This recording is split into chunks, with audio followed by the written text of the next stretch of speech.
Assalamualaikum warahmatullahi wabarakatuh. Sabahul khair, kaifa halukum? Semoga semuanya dalam keadaan sehat ya, solih-solihah anak-anak LMI Al-Irsyad. Oke, hari ini bersama Ustazah Ina kita akan belajar Al-Quran Hadis. Sebelum memulai pelajaran, haya bina nabtadi darsana biqiraati basmalah. Bismillahirrahmanirrahim.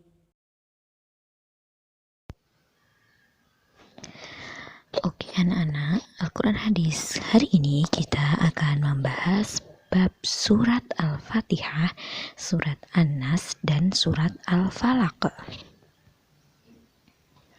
Coba kita baca bersama-sama surat Al-Fatihah. A'udzu billahi minasyaitonir rajim. Bismillahirrahmanirrahim. Alhamdulillahi Rabbil Alamin. Ar-Rahmanir-Rahim. Maliki Yaumiddin. Iyyaka na'budu wa iyyaka nasta'in. Ihdinas siratal mustaqim. Siratal ladzina an'amta 'alaihim ghairil maghdubi 'alaihim waladdallin. Oke, surat Al-Fatihah. Surat Al-Fatihah itu surat pertama di dalam Al-Quran. Kemudian arti Al-Fatihah adalah pembukaan. Disebut juga Ummul Quran, yang artinya intisari Al-Quran, atau Ummul Kitab yang artinya induk Al-Quran. Surat Al-Fatihah ini juga disebut As-Sab'ul Masani, yaitu 7 ayat diucapkan berulang-ulang.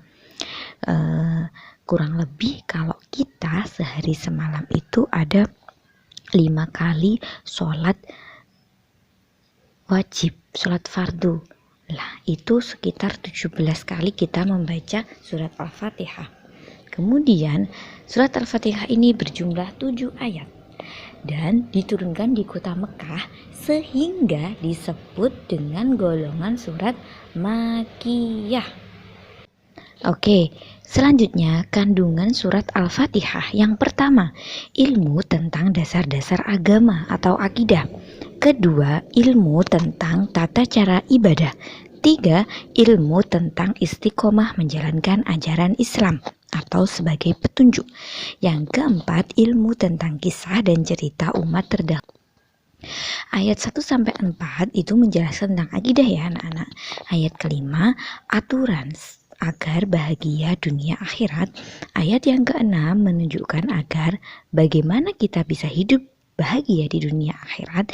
Dan ayat ketujuh menjelaskan cara bahagia hidup di dunia akhirat, yaitu dengan mengikuti teladan umat terdahulu, yaitu Rasulullah Nabi Muhammad SAW. Selanjutnya surat yang kedua adalah surat An-Nas. Kita baca sama-sama yuk anak-anak. Bismillahirrahmanirrahim.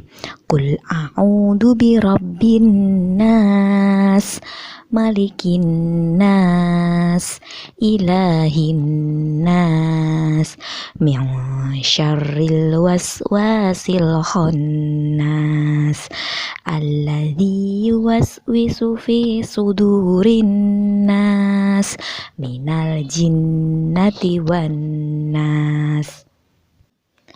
Oke, surat An-Nas yaitu surat yang ke-114, surat terakhir di dalam Al-Quran.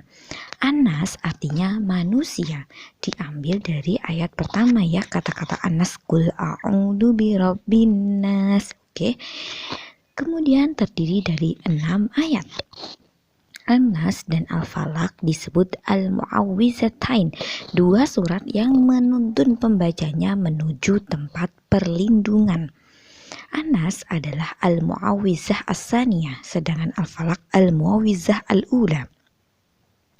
Surat An-Nas diturunkan berkaitan dengan seorang Yahudi bernama Lubaid bin Asham yang ingin menyihir Nabi Muhammad.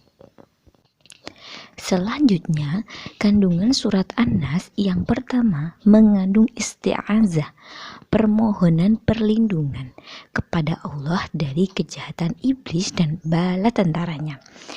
Terus kedua, 3 ayat pertama menunjukkan sifat Allah. A. Sebagai pemelihara. Allah itu tempat untuk memohon pertolongan. Tidak boleh memohon pertolongan kepada selain Allah. B. Sebagai pemilik. Tidak ada pertolongan kecuali dari pemiliknya. C. Tuhan yang berhak disembah. Kemudian yang ketiga, rasa was-was ada kalanya datang dari jin dan manusia. Jadi surat An-Nas tadi memiliki 3 kandungan ya anak-anak. Surat yang ketiga yang akan kita pelajari adalah surat Al-Falaq. Pastinya anak-anak kelas 3 sudah hafal semuanya. Mari kita baca bersama-sama. Bismillahirrahmanirrahim.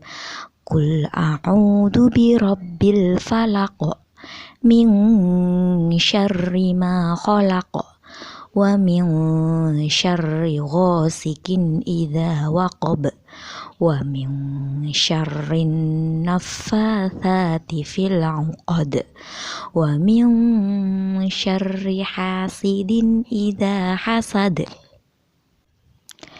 Mengenal surat Al-Falaq. Yang pertama, surat Al-Falaq itu merupakan surat yang ke-113 di dalam Al-Quran. Terdiri dari 5 ayat yang sudah kita baca tadi ya. Kemudian Al-Falaq artinya waktu subuh. Dan surat Al-Falaq ini termasuk golongan surat Makkiyah karena diturunkan di kota Mekah. Kemudian turun setelah surat Al-Fil dan termasuk Al-Mu'awwizah Al-Ula dan Al-Muqassisyatain. Kandungan surat Al-Falaq. Yang pertama, mengandung isti'azah, permohonan atau perlindungan dari segala kejahatan makhluk. Makhluk maksudnya dari makhluk Allah, manusia juga, setan dan lain sebagainya. Kedua, Allah menyebut dirinya sebagai Rabbul Falaq, Tuhannya subuh atau pagi dan Tuhan seluruh makhluk. Yang ketiga, mengandung isti'azah, permohonan perlindungan dari kejahatan malam, sihir, dan orang yang hasad. 4. Menjelaskan sihir itu ada, oleh karena itu manusia harus berlindung kepada Allah. Yang kelima, hasad membawa keburukan dan mengakibatkan kejahatan. Kemudian selanjutnya, keutamaan surat An-Nas dan Al-Falaq di sini terdapat 3 keutamaan. Yang pertama, sebagai pelindung. Kedua, sebagai penyembuh. Yang ketiga, sebagai zikir pagi dan petang. Pastinya karena surat An-Nas atau surat Al-Falaq ini surat yang tergolong surat pendek, maka biasanya kita sering membacanya ketika kita melaksanakan sholat fardu. Pastinya kita harus hafal ya anak-anak. Karena apa? Keutamaannya sebagai perlindungan dari godaan-godaan setan, sebagai penyembuh kalau kita sedang sakit, untuk zikir pagi dan petang kita agar selalu terlindungi dari Allah.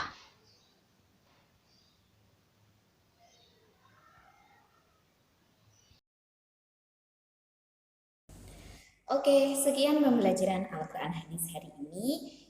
Jangan lupa tetap semangat belajar dan beribadah. Kalau mungkin ada pertanyaan, silahkan bisa tanya ke Ustazah ya. Sampai ketemu di pembelajaran Al-Quran Hadis minggu depan. Jangan lupa tetap menjaga kesehatan, rajin cuci tangan, memakai masker dan menjaga jarak. Dan juga tetap stay di rumah kalau tidak ada keperluan. Oke, Ustazah tutup. Haya bina tating darsana bikiraati hamdalah wa kafaratul majlis. Alhamdulillahirabbil alamin. Subhanakallahumma wa bihamdika asyhadu an la ilaha illa anta astaghfiruka wa atubu ilaik. Wassalamualaikum warahmatullahi wabarakatuh.